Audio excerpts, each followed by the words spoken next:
अतीफा enterprises. हमारे यहाँ उचित रेट पर इलेक्ट्रिक एंड इलेक्ट्रॉनिक के सामान, fridge, cooler, washing machine, AC, अलमारी, गद्दा आदि उचित रेट पर उपलब्ध है। और हमारे यहाँ 0% ब्याज पर आसान किस्तों में फाइनेंस सुविधा भी उपलब्ध है। हमारा पता है अतीफा इंटरप्राइजेज, अमहर चौराहा, सुल्तानपुर। जय हिंद दोस्तों, मैं हूं हसन मेहंदी खान और आप देख रहे हैं हर पल इंडिया। इस समय मैं सुल्तानपुर के कृष्णा नगर मोहल्ले में, आज़ाद नगर एक छोटा सा मोहल्ला है, वहां पर मौजूद हैं। और आपको हमारे कैमरे के सामने बहुत सारी भीड़ दिखाई पड़ रही होगी। आप देख सकते हैं यहाँ पर बहुत सारे लोग, महिलाएं, पुरुष और बच्चे सब मौजूद हैं। और जैसा कि मेरे सुनने में आया है कि यहाँ पर ये मैं आपको प्लाट दिखा रहा हूँ, ये एक प्लाट है और जिसमें कुछ कब्रें भी बनी हुई हैं। और कब्र बनने के अलावा इस पे दीवार पे लिखा हुआ है तकिया कब्रस्तान, जो आपको मैं जूम करके दिखा रहा हूँ। देखिए, इस पे लिखा हुआ है तकिया कब्रस्तान और सनवर माली, मोबाइल नंबर 7518883110। ये मोबाइल नंबर इस पे लिखा हुआ है। और ये इन लोगों का कहना है कि ये कब्रिस्तान है, लेकिन यहाँ पर जो भीड़ यहाँ पर मौजूद है, जो महिलाएं हैं यहाँ पर, पुरुष हैं, ये कह रहे हैं कि इनकी अपनी जमीन है 12/88। ये मतलब कि ये 12, ये जो है हिस्सा है, ये 12/, और पीछे तक 88 तक इनका हिस्सा है। उसके बाद कब्रिस्तान है। लेकिन यहाँ पर जो पहले से मिट्टी दी हुई है, जो कब्र बनी हुई है,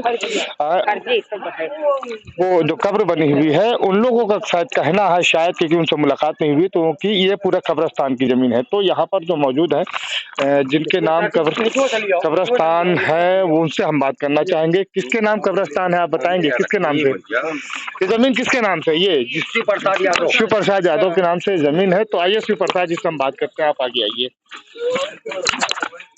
चलिए शिव प्रसाद जी, बस आप खड़े रहिए। हाँ भैया, आप साइड आइए, आप हाथ नीचे कीजिए, हाथ नहीं जोड़ना आपको। ये बताइए शिव प्रसाद जी, आपका नाम? हाँ, शिव प्रसाद जी है।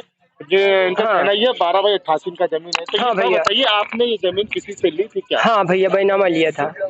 हाँ, भोला जाकिर से। अच्छा, तो ये कब्रिस्तान में कैसे आ गया? कब्रिस्तान तब नहीं था, फर्जी बने बाद में था बाबू। अच्छा, जो कब्रिस्तान बना हुआ है उसमें उनकी जमीन है जिन्होंने बनाया है? नहीं, ना रहन, तब ना रहन, कुछ ना रहन, फर्जी कब्र बना है, झूठी बस। हमारे 12 फीट में नहीं बना हुआ है। बतावा कब्र खुदाई देखनी है, कब्र हो तो हम क्या करें, लिखवाई हमका क्या जरूरत रही, हमारे मतलब बना रहन कब्र हो तो। देखिए, हम एक बात कहना चाहेंगे कि दुनिया में जितने भी इंसान आए हुए हैं, चाहे वो हिंदू हो या मुसलमान हो, सिख हो, ईसाई हो, किसी भी धर्म, किसी भी मजहब का बंदा हो, सबको एक दिन मरना है और इसी जमीन के अंदर जाना है। फर्क ये है कि मुसलमान को दफनाया जाता है और हिंदू को जो है अंतिम संस्कार किया जाता है, जलाया जाता है उसको। ठीक है, तो यहाँ पर अगर कब्र है, आपका जमीर गवारा करता है नहीं? हाँ, यहाँ पर कब्र है, किसी भी मजहब का बंदा हो। हम ये नहीं कहते कि मुस्लिम का हो आप, इसकी वजह से अगर किसी भी मजहब का बंदे का अगर यहाँ पर कब्र है और उसके पास आपकी जमीन है वहाँ पे, तो आप अपनी जितनी जमीन हो आप उतना लेने के हकदार होते हैं। ज्यादा नहीं चाहिए हमका, और से जरूरत ना है। क्या नाम है? हमारा राम रति। राम रति जी, क्या मामला, क्या हम आपसे जानना चाहते हैं, आप पूरी बात बताइए। हाँ सर, अगर इनका 15 साल पहले से इनका कब्रिस्तान होगा, जब होता है तो हम लिखवाए न करी सर, हम क्या करें लिखवाई। ये बीच में आए 8-10 साल से, अब ये आए के हावी हो गए। हमका ना ये मखूंटा गाड़े देता है, ना जानवर बांधे देता है, ना हल देता है। हम 2000 ईंटा लाके ने भराए रहे, सब उचाल ले गए सर, हमारी खूंटा उचार के बहा दे। मेरी बात सुनिए, आप साइड हुई। हमारे सब उचार के बहा दे सर, हमार गोरू चौआ हम हल ना देते सर। अच्छा, आपकी जमीन के बगल में उनकी जमीन है? अब पहले ना रही, अब वो जबरदस्ती ये। देखिए, मैं आपको एक बात बताता हूँ। अगर मैं कहूँ कि यहाँ मेरी जमीन है, तो कागज पे मेरा नाम होना चाहिए, जैसा कि आप कहिए आपका नाम है। तो क्या उनका नाम यहाँ पर है? अब ना ही यहाँ पे उनका नाम ना रहना है। अच्छा। अब चढ़वाए हुए दगल फसल कह के, तो वो बात कह। अच्छा, कोई अभी इसके पहले कोई प्रशासनिक अधिकारी, पुलिस या लेखपाल या कानून को कोई आया हुआ था यहाँ पे? अभी अच्छा, आए हुए थे। तो क्या कौन आया था? अरे सर, हम जानते नहीं कौन थे, वो फर्जी लोग थे कि अधिकारी थे, हमें नहीं पता सर। अच्छा, नहीं, अब पुलिस आएगी तो वर्दी पहनी वर्दी रहेगी। में दो लोग आए थे, दो लोग आए थे। वो तो फर्जी नहीं हो सकते। नहीं, वो फर्जी नहीं है। तो क्या बात क्या हुई थी? बात ये हुई कि वो लोग कहे हैं कि आपका नाम नहीं है, आपका जो नगर पालिका में नाम चढ़ाया दिया वो काट दिया गया है। कैसे कटा दिए सर बताइए? हम लोग मेहनत मजदूरी करने वाले लोग हैं, हम लोग अपने में नहीं खाएंगे तो क्या दूसरे में जाएंगे खाने के लिए? पहले ये बताइए, हम लोग मेहनत करते हैं, रोड पे जानवर बांधते हैं, कुछ भी करते हैं, तो हम लोग क्या खाएं, कहाँ रहे? पहले आप ये बताइए। हम लोग सबसे यही दरखास्त है कि हमें हमारा न्याय मिलना चाहिए, हमें हमारी जमीन मिलनी चाहिए और हम कुछ नहीं चाहिए। हमें किसी की जमीन से नहीं मतलब, हमें मेरा 12 फुट 88 लंबाई जो है, हमें सरकार जो भी अधिकारी हैं मुझसे यही निवेदन है कि वो हमारा न्याय करें और हमें कुछ नहीं चाहिए। नहीं, आपने 12 बाई 88 जिससे भी आपने खरीदा होगा वो तो आपका बैनामा होगा ना? सर बैनामा है ये लोग, लेकिन दोगलापन करके कह रहे हैं उनका कुछ भी नहीं। ये सब फर्जी कब्रिस्तान है, ये कब्रिस्तान का ये, लेकिन ये कब्रिस्तान नहीं था। पहले ये बाग दर्ज था, बाग दर्ज हम लोग खरीदे हैं दूसरे से। हम लोग मेहनत मजदूरी करें, हमारे 2 छोटे छोटे भाई हैं जो कि हमारे पिताजी नहीं है, अभी 6 महीने पहले उनका इंतकाल हो गया है, वो अब है नहीं इस बीच। लेकिन हम लोग देख लीजिए सर, हम लोग रोड पे मजदूरी करने वाले, डेली काम करते हैं, डेली खाते हैं हम लोग, लेकिन ये लोग 1000 लोग 500 लोग डेली 200 लोग करके ऐसे आते हैं सर और जबरदस्ती धमकी देके जाते हैं। लेकिन सर ये लोग कहें हम इसमें सफाई कराएंगे। हम लोग को ये हुआ, चलो हमारे जो चेयरमैन हैं उनसे ये बात हुई, उनके सामने जस्ट बात हुई, हमारे चेयरमैन साहब आए थे, वो कहे सभासद की कहे उनके आगे न्याय हुआ, वो कहे कि देखिए आप कोर्ट का फैसला चला, आप कोर्ट में काम कीजिए, लेकिन आप लोग यहाँ पे बीच में मत आइए। वो रोक के गए, लेकिन ये लोग फिर भी कोतवाल थाने में फर्जी सिपाही उपाही बुला के आए थे यहाँ पे लेके कि जोर जबरदस्ती थे हम गेड़ा, लेकिन सर हम लोग गेड़ने नहीं दिए उन लोग को। बस इतना सा हमें सबसे यही निवेदन है कि हमें न्याय मिलना चाहिए और हमें कुछ नहीं चाहिए। मतलब मैं आपको बता दूं कि इन महिला है और ये जो बुजुर्ग हैं, इनके अनुसार इनकी यहाँ पे जो जमीन है वो 12 बाई 88 है।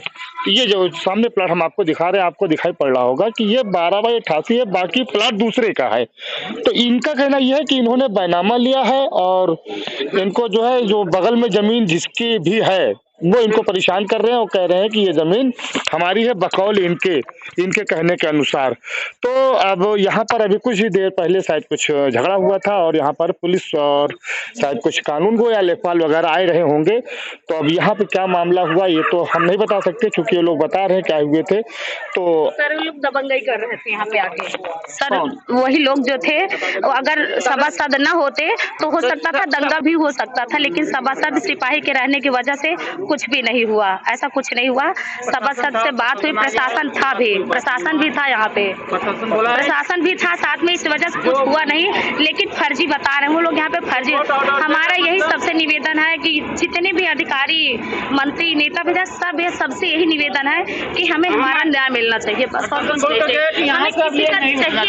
क्या नाम है आपका? पंकज कुमार गुप्ता। जी गुप्ता जी, क्या बात? मेरा ना कहने का मतलब है सरकार से कि मतलब जैसे उनका वकील बोल गए हैं कि यहाँ से प्रशासन आया था, पुलिस वाले आए थे, वो बोल के गए हैं, वो लोग के बोल के गए हैं प्रशासन और उनके आदमी कि यहाँ से जो है पुलिस वाले जो हैं आए थे, लोग देखे हैं, सुने हैं, वो अपना कागज बनाए हैं लोग, बोले लोग कि उसके बाद जो है ना आपके पक्ष के बनाएंगे ना उनके पक्ष के कोई बनाएंगे। अब ये जो है केस हम यहाँ से रिपोर्ट बनाकर भेज देंगे, अब जो होगा अदालत से होगा, जो होगा। मतलब मौके पे काम को बंद करवा दिया गया है, क्योंकि यहाँ पे शायद काम लगा हुआ था, यह भी ताजा चिनाई हुआ है, मैं देख रहा हूँ ये यहाँ पे, तो ये ताजा मामला है। तो यहाँ पर काम बंद करवा दिया गया, प्रशासन आई, मतलब पुलिस आई हुई थी और पुलिस ने मौके पे काम को बंद करवा दिया है। तो क्योंकि ये रेलवे लाइन के बगल में है और कब्रिस्तान है, ये लिखा हुआ। बीजेपी योगी जी, हम यही चाहते हैं बाबू कि हमारी हिंदू की एक या दो और 2000 ये मुहंडम हमारी जमीन हमारा अपहर लेता है भैया, हमको रहने नहीं देता है यहाँ। जब हमको गाली देते हैं, गुस्सा देते हैं, भगाते हैं ठाई से, कहते हैं कि यहाँ पे तुम्हारे कुछ ना और 15 साल पहले एक बाबू, अब इनके सबका कुछ ना रहन, तो हम गरीब मनाई लिखाई नहीं, अब कहाँ जाएंगे? बता दिया कि हिंदुस्तान से मोहम्मदन का भगा दिन जाए, ये बताओ। हाँ भैया, अब हिंदुस्तान आप से मेरी बातों को नहीं समझ रही। मैं क्या कह रहा हूँ, मैंने आपको सबसे पहले बताया कि हर इंसान को यहीं पे नहीं रहना है, सबको मरना है, चाहे वो हिंदू होगा या मुसलमान होगा, कोई भी होगा। आप लोग वो बात कीजिए जिस बात का सर पैर हो, बगैर सर पैर की बात न कीजिए कि मोहम्मदन लोग हमको परेशान किए हैं, तुमको लड़ा रहे हैं, मारने की धमकी दे रहे हैं, ये सारी बातों को मत कहिए। आप अपने मुद्दे की बात कहिए कि आपकी जमीन है 12/88 आपकी है, वो प्रशासन कानून वो आपको दिलाए। ये नहीं कि 2000 मुसलमान 2500 मुसलमान आते हैं, हमको गाली देते हैं, हमको धमकी देते हैं, ये कोई इसका सजेशन नहीं है। आपकी प्रॉपर्टी है, आपके नाम है, उसको कोई ले नहीं सकता, चाहे वो हिंदू हो या मुसलमान हो। आप लोग ये गलत मैसेज कतई मत दिया करें कि मैं हिंदू हूँ और मुझको मुसलमान परेशान करते हैं, आके गाली देते हैं। अरे आप फिर भी शुक्र मनाओ कि आप बहुत अच्छे जगह पे हो। कितने जगह पे कितने मुसलमानों को परेशान किया जा रहा है, वहां कोई हिंदू बचाने जा रहा है? नहीं जा रहा है। आप इस बात को कतई मत, हिंदू मुसलमान की फीलिंग आप मत रखिए। आप हिंदुस्तान में रह रही है, उस देश में रह रही है जहाँ पर सभी धर्मों को लोग एक साथ रहते हैं। इसी हिंदुस्तान में मंदिर भी है, मस्जिद भी है, गुरुद्वारा भी है, गिरजाघर भी है। इसका मतलब ये नहीं कि मुसलमानों के खिलाफ आप लोगों के दिल में नफरत रहे। नहीं, ऐसी कोई भावना नहीं। आप लोग अगर लड़ाई लड़िए तो अपनी जमीन की लड़ाई लड़िए, जो आपने खरीदा है, जो आप बता रही 12/88 जो खरीदा है, आप उस बात के लिए अपने हक की लड़ाई लड़िए। अगर आपका जमीर कहता है नहीं हाँ यहाँ पर उन लोगों की जमीन है, कब्रिस्तान है, तो आपको भी मरना है, हमको भी मरना है। कब्रिस्तान की जमीन पे घर मत बनाइएगा, मैं सबसे कह रहा हूँ। अब मेरे चैनल के जरिए जो भी लोग देख रहे हैं, मैं सबसे कह रहा हूँ कि कब्रिस्तान की जमीन पे जबरन घर कभी कोई नहीं बनवाएगा, ना हिंदू बनवाए ना मुसलमान बनवाए, क्योंकि मरने के बाद नहीं। मैं क्या कह रहा हूँ, मेरी बात सुन लो। हम ये नहीं कह रहे हैं, आपकी जो जमीन है 12/88 जो बता रही हैं आप, वो आपको मिलना चाहिए। आपने बैनामा लिया, हमें नहीं कह रहे नहीं मिलना चाहिए आपको, लेकिन ये हिंदू मुसलमान वाली फीलिंग भावना ये नहीं होनी चाहिए, ठीक है? अगर मान लीजिए आपके मोहल्ले में, आपके पड़ोस में कोई मोहम्मदन है, अचानक किसी की तबीयत आपके घर में खराब होती है, तो कौन काम आएगा? वही काम आएगा। हमारे मोहल्ले में भाईचारे बहुत हैं, यहाँ हिंदू भी हैं, यहाँ मुसलमान भी हैं। हमारे मोहल्ले में हर एक त्योहार, हर एक जो भी हो, मुसलमान भाई लोग का हो, हिंदू भाई लोग का हो, सब आपस में मिलकर यहाँ पर मनाते हैं। ऐसी कोई गलतफहमी नहीं है। आप लोग सरकार से क्या मांग रहे, प्रशासन क्या मांग रहे? मांग है कि इनका जो जायजा है इनका दे दिया जाए बस। हाँ, ये अभी आप मुद्दे की बात की है। अब आप बताइए, आप अपने मुंह से बताइए कि आपको क्या चाहिए? हमका हमार चाहिए 12 फीट और 88 फीट है, हमें न्याय मिलना आपको चाहिए। न्याय मिलना चाहिए, और आपकी 12/88 अगर आपके बैनामे की जमीन है तो वो आपको मिलना चाहिए। हाँ, सर। ये आपने अभी हाँ, तो सही बात यही चाहिए। कही, और किसी के बहकावे चढ़ा मत आइए। जमीन से किसी से कोई नहीं मतलब सर, हमें जो हमारे मेहनत की मेहनताना कमाई है, जो हम बनाए हैं, उसे हमारा मिलना चाहिए। बाकी हमें किसी की जमीन से कोई आपत्ति किसी चीज के लिए नहीं, ना कोई हमें किसी से कोई दुश्मनी नहीं है, सब हमारे अपने हैं, सब हमारे मोहल्ले के लोग हैं। जैसे भाईचारा मोहल्ले में हर एक सबके दुख सुख में खड़े होते हैं सभी, ऐसी बात नहीं कोई नहीं करता। लेकिन हमारा मुख्यमंत्री या कोई भी अधिकारी सबसे, मोदी जी, योगी जी, आपको न्याय मिले, आपकी 12/88 आपको जमीन मिले। हमें भूख है सर, और हमें किसी के धन से भूख नहीं है, हमें कुछ भी बहुत नहीं बहुत चाहिए। धन्यवाद। तो आपने देखा, ये निवेदन है, हम उनसे दरख्वास्त है कि जो गरीबों का जो चीज है, जो जितना इनका जो हक है उसका मिलना चाहिए सर। चलिए, बहुत बहुत धन्यवाद। आप देख रहे थे हसन मेहंदी खान के साथ हर्पल इंडिया, सुल्तानपुर।